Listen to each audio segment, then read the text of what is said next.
आकर मेरे चाचा को धमकी देकर जाते हैं कि अब तुम अकेले रह गए हो, दब के चलो, दो बिल्लियों की लड़ाई में हम जैसे बंदर तो मजे लेते ही हैं। और वो कहते हैं दीपक मेहता का इस सोसाइटी से कोई ताल्लुकात नहीं है। क्या वाकई वो आत्महत्या एक आत्महत्या ही थी? इनसे कह दो कि मेरा जितना हिस्सा बनता है वो भी तुम ही रख लो, बस मेरी पार्टियों की रजिस्ट्री कर दो। भरोसे में जमीन अजय अग्रवाल के नाम कराई गई थी। आत्महत्या आत्महत्या आत्महत्या खूब बातें चली। अब ये मसला या तो दिवाली तक निपटेगा या मेरी अर्थी उठने पर ही निपटेगा। 6 महीने उस फैसले को टलकाने के बाद उन्होंने इस फैसले से इनकार कर दिया। नमस्कार दोस्तों, मैं आपका अपना हिमांशु ठाकुर और आप देख रहे हैं आपका अपना चैनल यूटी न्यूज नेटवर्क। दोस्तों, बीती 29 अक्टूबर को हमारे काशीपुर शहर में एक ऐसी खबर आई थी जिस खबर ने पूरे शहर को हिला कर रख दिया था।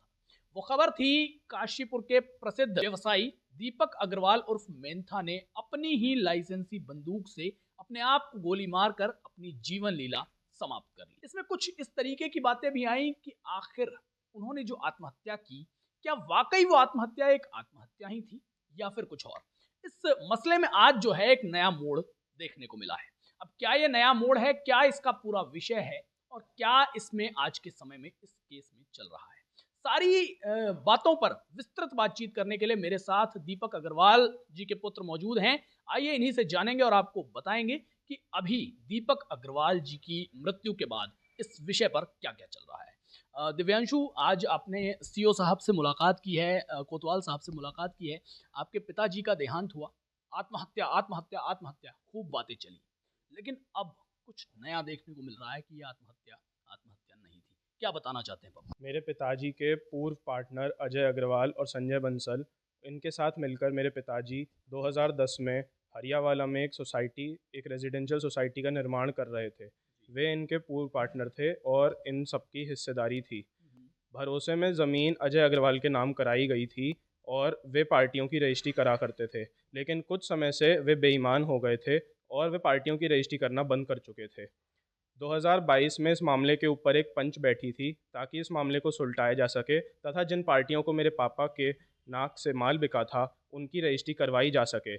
6 महीने उस फैसले को टलकाने के बाद उन्होंने इस फैसले से इनकार कर दिया, जबकि पंच के फैसले को उन्होंने अपने हाथों से पंच सहित साइन किया था। मृत्यु से एक मास पूर्व, लगभग 29 सितंबर की बात है, वहाँ के एक पार्टी जिन्होंने आम्रपाली में प्लॉट लिया हुआ था, उन्होंने कहा कि विवाद तो निबटता रहेगा, मैं अपने बिके हुए प्लॉट की बाउंड्री वॉल करवा रहा हूँ क्योंकि वहाँ पर तेंदुए का शक है।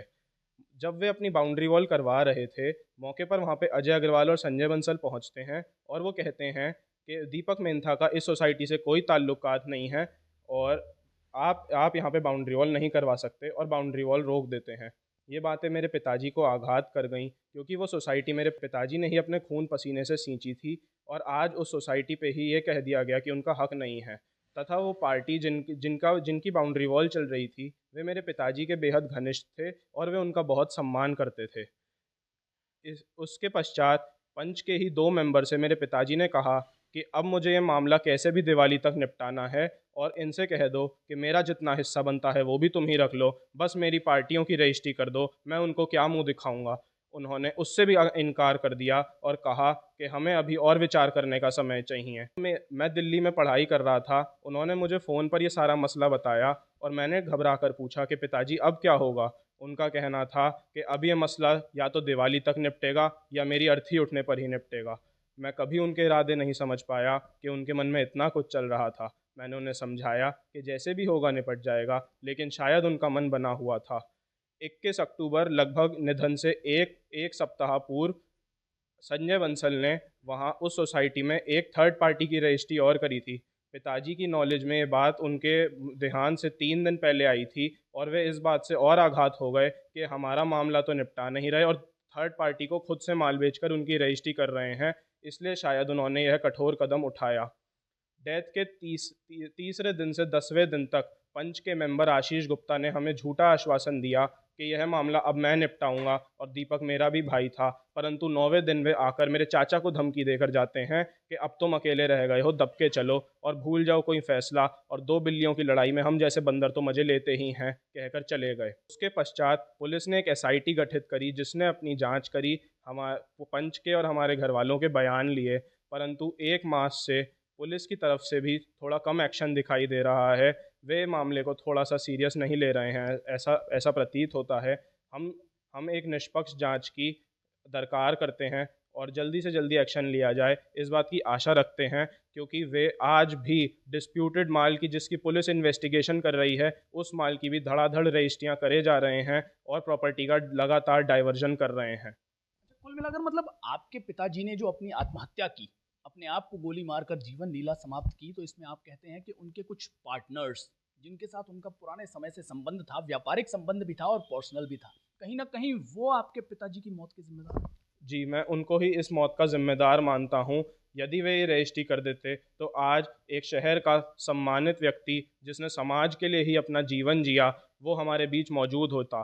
आज मेरे पिताजी इस दुनिया में नहीं हैं, ये ना केवल मेरे परिवार के लिए नुकसान है, बल्कि समाज ने भी एक बेहद अच्छा इंसान इस समाज से खोया है। चारों पंचों का भी यही मानना है, 5 में से 4 पंचों का भी यही मानना है कि सुसाइड की मेन वजह अजय अग्रवाल और संजय बंसल ही हैं। इतना सब कुछ आपने बताया, अब हमारी पुलिस से आप क्या चाहते हैं?